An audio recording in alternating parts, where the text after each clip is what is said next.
What could controllers look like if there was more experimentation? Initially, they were simple. Then joysticks and analog triggers started being popular for more granular control. It seems like big manufacturers aren't trying to innovate anymore. This was fine for a while, but some wanted more. Most controllers still lack the precision or the feeling of using a keyboard and mouse.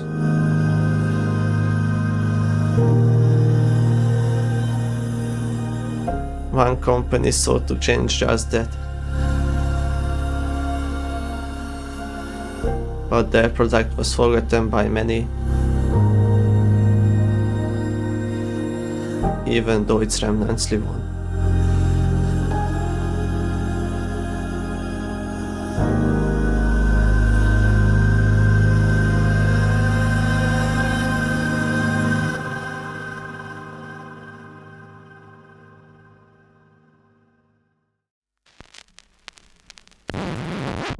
This is the Steam controller.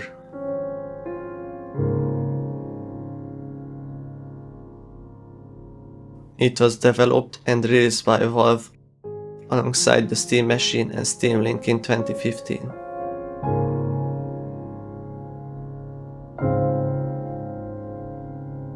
Instead of a D-pad and two joysticks, Valve decided to use Trackpads to offer a more customizable experience, which hasn't been done before.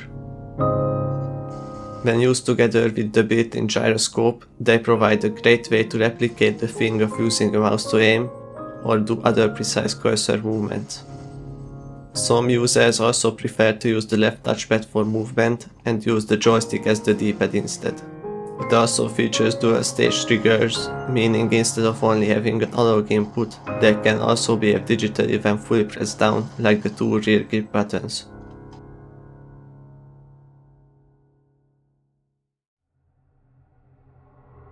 With the controller being released such a long time ago, it lacks some modern features like USB-C and the Hall effect or TMR joystick module. Valve also discontinued the device in 2019 after a $5 fire sale.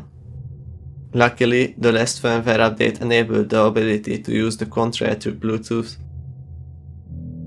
in case wired or the USB receiver wasn't an option.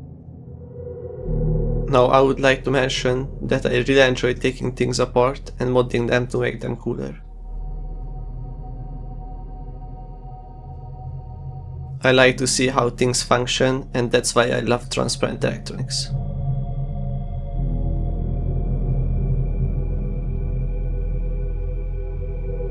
This is why when JSC reached out, I had the idea of what if I made the Steam controller transparent with the power of 3D printing. I haven't seen many attempts of it yet during my initial research, though I did find something interesting. Apparently, there are some units already which are exclusive to the Valve hardware team. To get this project started, I needed models to get them printed. To my surprise, Valve released the CAD files for the controller, making this one much easier to do, though they still needed some modifications.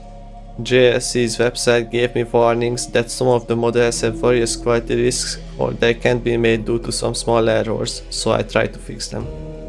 The customer support team was very helpful, pointing out what I could do to mitigate them. I couldn't make one of the models work and they edited it for me, so I was thankful for that.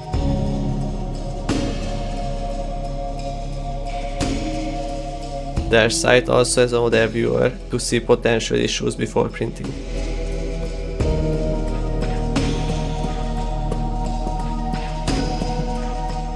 I would also like to shout out the Open Steam Controller Continued project and its contributors.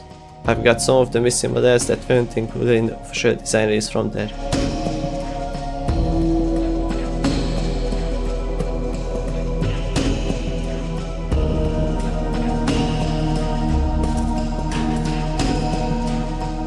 The parts arrived in good condition, nothing was broken as they used plenty of packaging.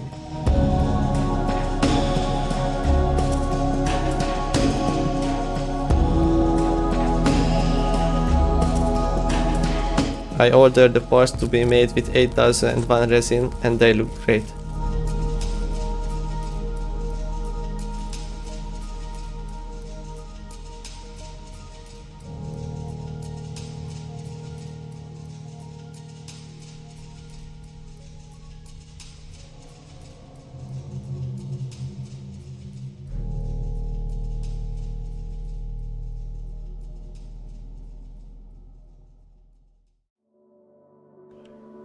I've got two Steam controllers, one of which I already tinkered with in the past. The disassembly first requires popping off the backplate with the slider on the bottom, then taking out the batteries by pushing in the levers that hold them in place. In addition to this video, I have also written a freely available Steam controller disassembly, modification and repair guide because I couldn't find any that were really detailed. I first recommend fully watching this video and then going to the link in the description if you also want to try anything done here to avoid mistakes. There are 3 screws in the middle hidden by the sticker and 4 outer screws that hold the back in place.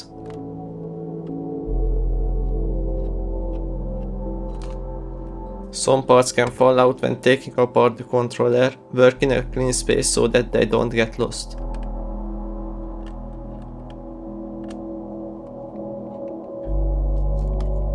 I also recommend organizing everything, especially the screws for easier reassembly.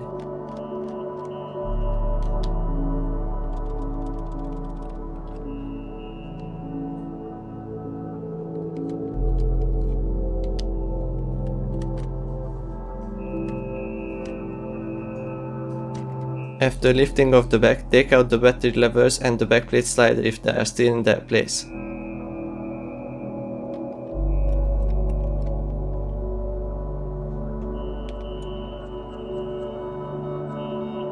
The slider only works if it has the tiny spring on its end.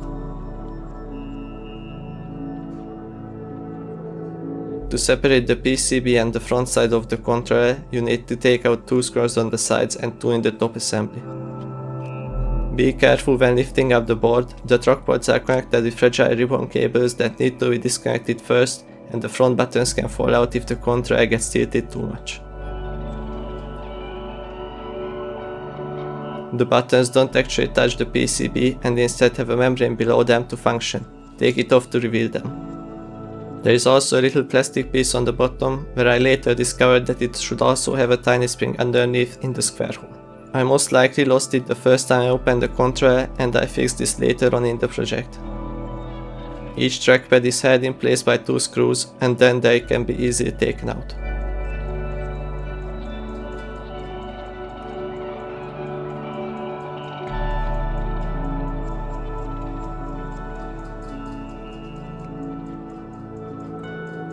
The joystick cap is just held by friction. Simply pull it off while holding the controller down. The top assembly, which includes the top cover, shoulder buttons and triggers, is held there by 2 screws on the front. For it to be taken off, the top parts also need to be pulled a little bit so they let go of the trigger spec hooks. The only remaining parts that are easy to take off are the 2 battery contacts, which have plastic housings and are held there by 2 screws each.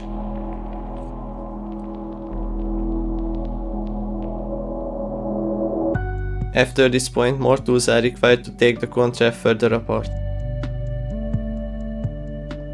While taking off the back and front side was easy, the triggers need some force applied to a certain part and the trackpads have strong glue holding them together.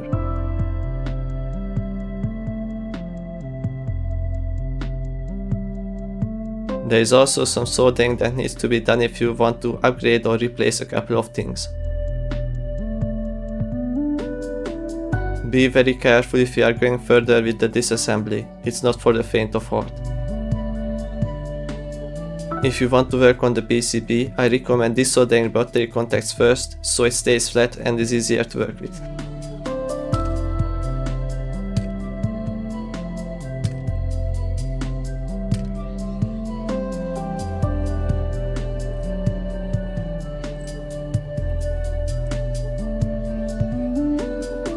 To access the micro USB port, you first need to remove the antenna, which is also soldered down. Because I don't have all the proper tools for the job, I needed some help from now on doing certain parts of the project like this one. I couldn't remove the antenna by myself because it required pulling while it was being heated up. Before doing more desoldering, I first checked the joystick pin out to see if I had any that could be used to upgrade it. Turns out it doesn't match any of my PS4, PS5 or Xbox Series models, so I later had to come up with my own solution. For getting out the joystick, my only tip is to desolder the two potentiometers on the side first, so there are less things that can get stuck when trying to get the main part of the module out. After doing anything related to soldering, make sure to always clean up things. I mainly use isopropyl alcohol and some cotton swabs. Getting off the old USB port wasn't easy. I don't have a water gun yet, so I had to cover the port in solder and heat it up with a knife tip while my helper tried pulling it off.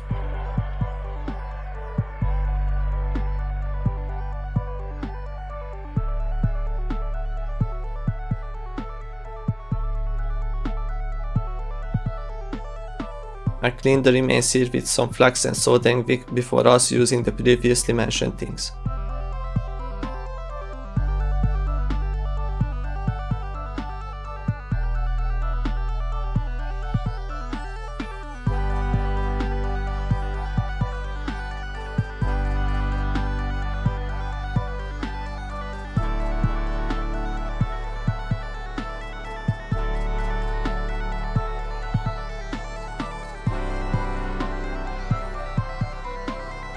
I bought this USB-C port with 5.1k ohm resistors already on it from AliExpress. I added some electrical tape to the bottom for good measure. Getting it to work isn't that hard. There are only 4 wires that need to be soldered to the IC or the original port's place.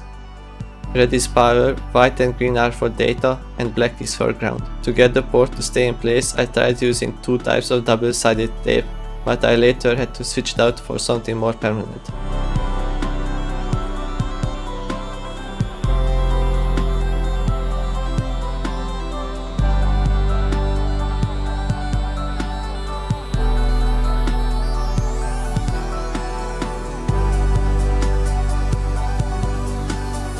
The final solution was to use 2-component epoxy resin. I had to be very careful with the placement as any mistake would result in more cutting into the top assembly or other work in the end. It took a day to solidify and there weren't any spacing issues with the antenna after this upgrade.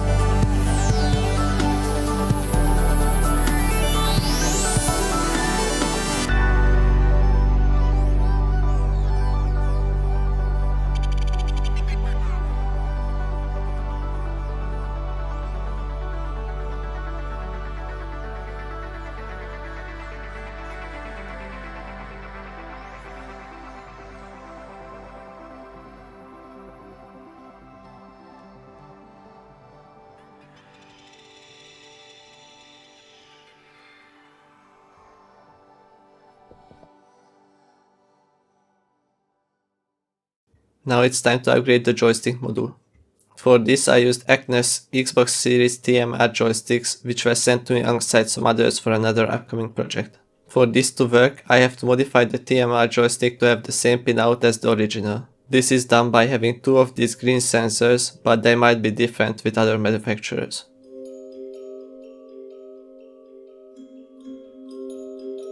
I just push the tiny flathead screwdriver into the sides of the sensors to remove them. After that, I pop the correct configuration back in.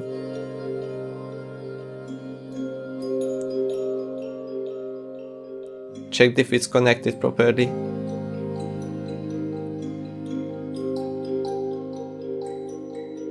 And bend the legs to be straight again.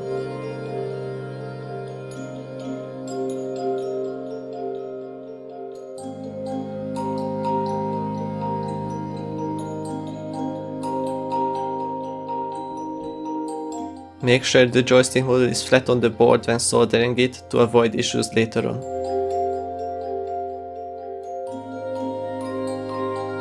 This is also when I started using flux more to make my soldering a bit cleaner.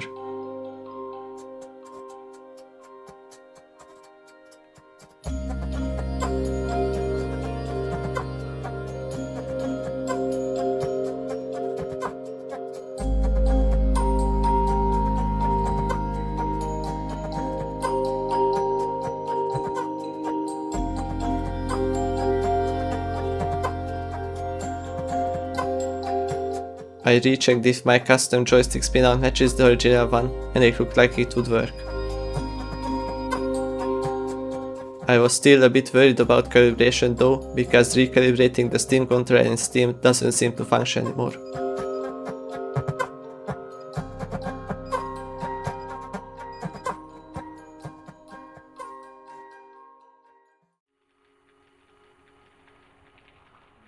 Finally, it's time to modify everything to be transparent. I started with assembling the battery contacts from the 2 metal and 2 resin parts, screwing them in and soldering them back.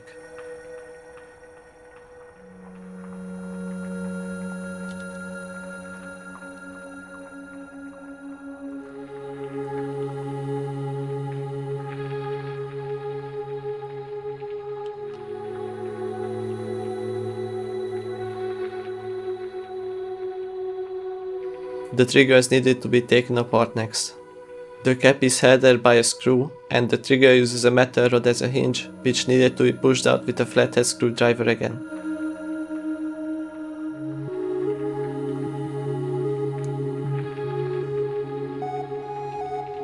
The middle part has a magnet inside it, which didn't seem like could be removed non-destructively, so I had to reuse it. There is also a spring below it, so the trigger goes back to its default position after letting go of it. Reassembly is basically just doing the steps backwards.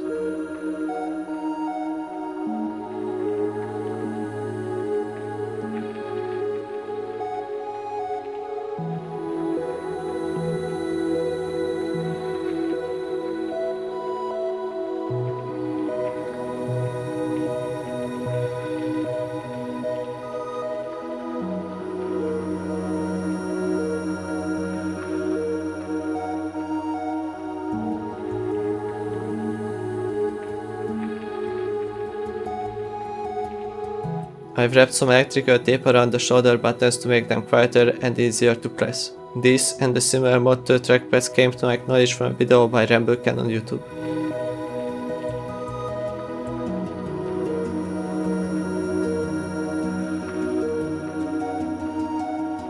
The trackpads are one of the most difficult things to tear down in this whole project. After disconnecting the ribbon cable, I discovered that it's also held down by some glue.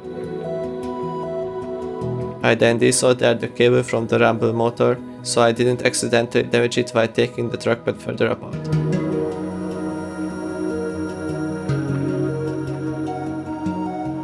My helper took off the trackpad from the arm by pushing it using a plastic spudger.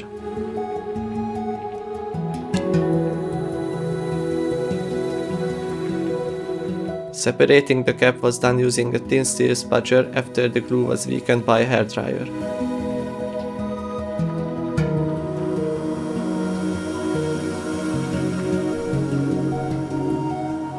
The hard paper was there to protect the components in case the spudger slipped towards them by accident.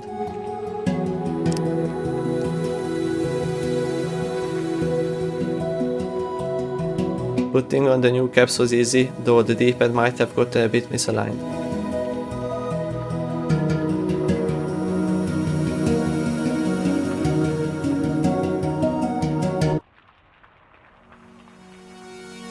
I used double-sided tape to put the trackpads and their arms together. For this, a thinner but stronger glue would probably have been better so that they become more rigid.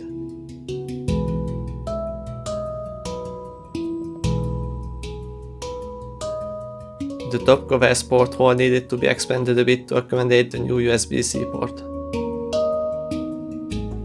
I first put the top cover on the bumpers, then I placed the triggers on the PCB and popped the top assembly together.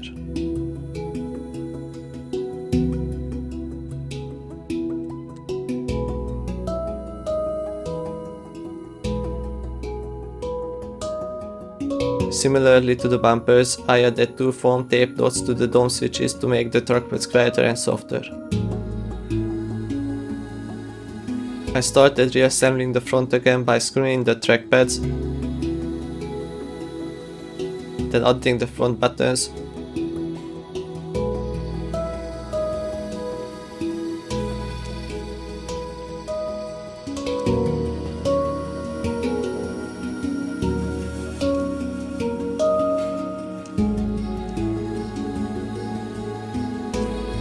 the little bottom piece,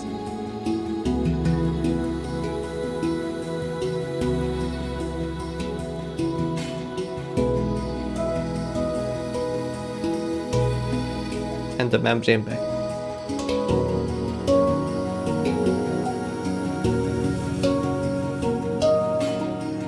I didn't realize earlier that the steam button and the hole above it will be blocked by the new port's wiring. I had to resolder it again, but this time I bent the wires to be more vertical. Even after this, the USB port was still too deep in and the front wouldn't fit, so some sanding needed to be done.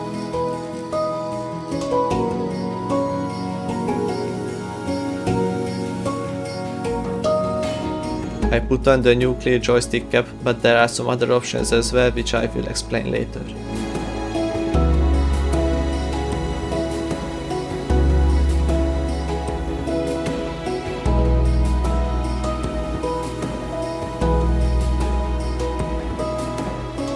This is when some things started going wrong yet again. Turns out the front button cutouts are the same and the buttons can be easily switched up. Additionally, the top cover didn't want to stay on. I had to add some shims below the triggers and make the USB port hole bigger because the new port wasn't perfectly aligned. Luckily, things were easy to do going past this. The battery lever's metal parts just needed a little pushing and the slider spring just needed to be pulled off to be transferred to a new one. After putting these parts into the back,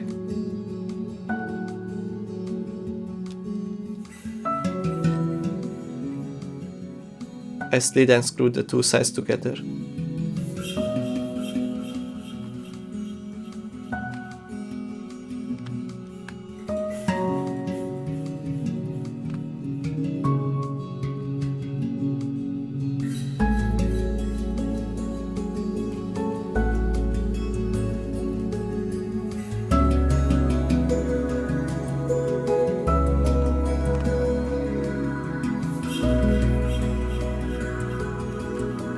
The final steps were to add the two batteries back in and pop the new backplate on.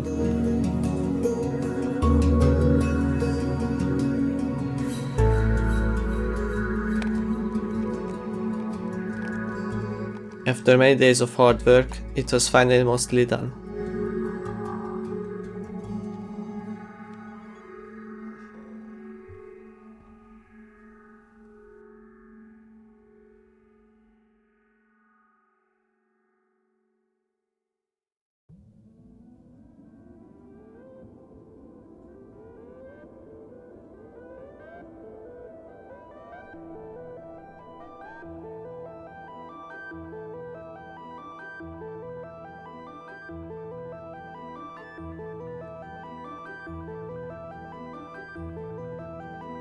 Apart from the normal backplate, Valve also decided to make two other variants which have integrated receiver holders. The first one has the receiver on the inside, while the other one holds it on the outside for easy access. None of them will come off easily though if you have lost the spring that should be inside of the controller to make them pop out.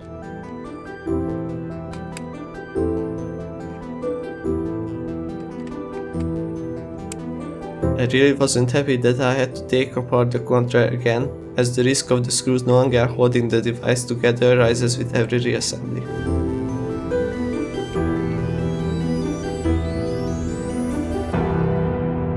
I figured that a spring similarly sized to the one used for the backplate slider should work after seeing how the stock one looks like in the Steam Controller Discord server. I just found a spring from the garage and cut it to size with pliers. If you don't have a spring laying around, try getting one by disassembling a ballpoint pen.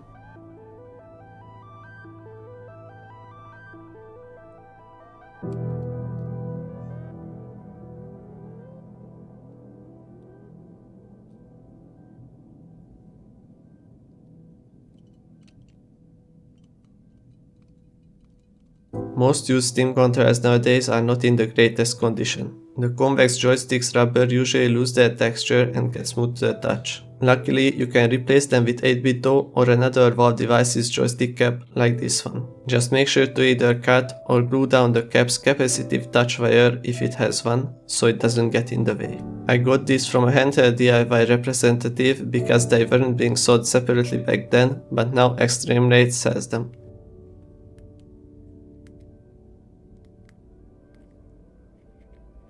I've also noticed that the dual stage triggers and the back buttons are similar to the trackpads, so I soft-click modified them as well.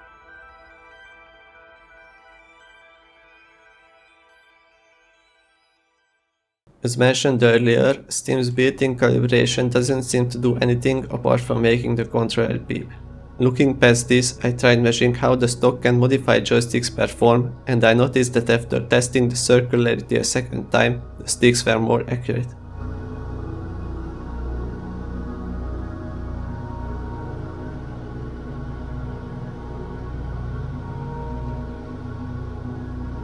I tried this on the modified controller as well, and it had the same behavior. It looks like the joysticks calibrate themselves each session after they are used. My custom made one seems to perform a tiny bit worse, but I think that's an okay trade-off for better longevity.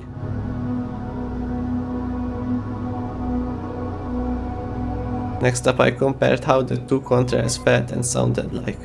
The modded one is almost silent at some parts, while the unmodified one can be very obnoxious.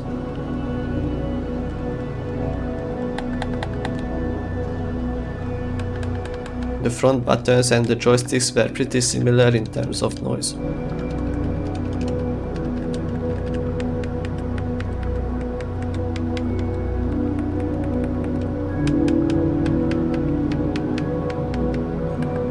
The softer clicks in the bumpers and triggers were nicer, but the back buttons were hard to press.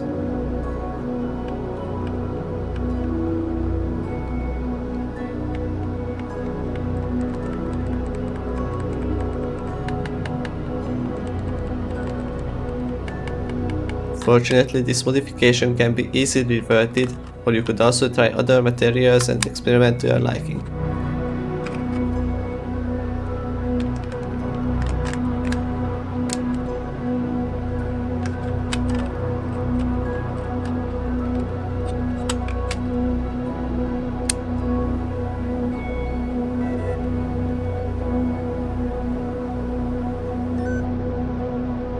Valve didn't give up with making new hardware after the Steam controller's discontinuation. In 2019, the Index Virtual Reality headset was released, a system that is still widely regarded to this day.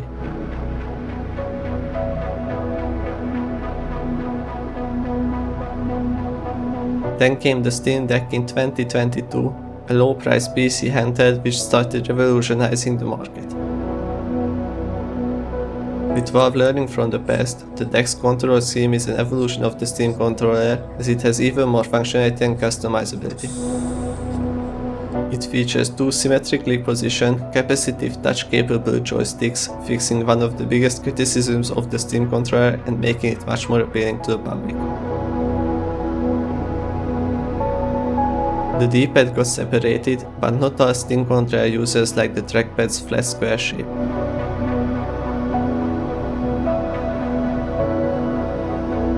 The Deck also doesn't have dual stage triggers, but instead has two more back buttons which can be useful in keybind heavy games. Now a lot of people don't want to switch to other competitors because this is the only device that implemented the controls right. The dual trackpads combined with Steam input and great ergonomics provided flexibility no other handheld could. After the Deck's popularity exploded, people started yearning for a second version of the Steam controller in the same style. Some tinkerers who were tired of waiting more made their own with parts from faulty devices. I hope Valve continues experimenting, hopefully making other manufacturers step up their game as well. It's time to make hardware interesting again.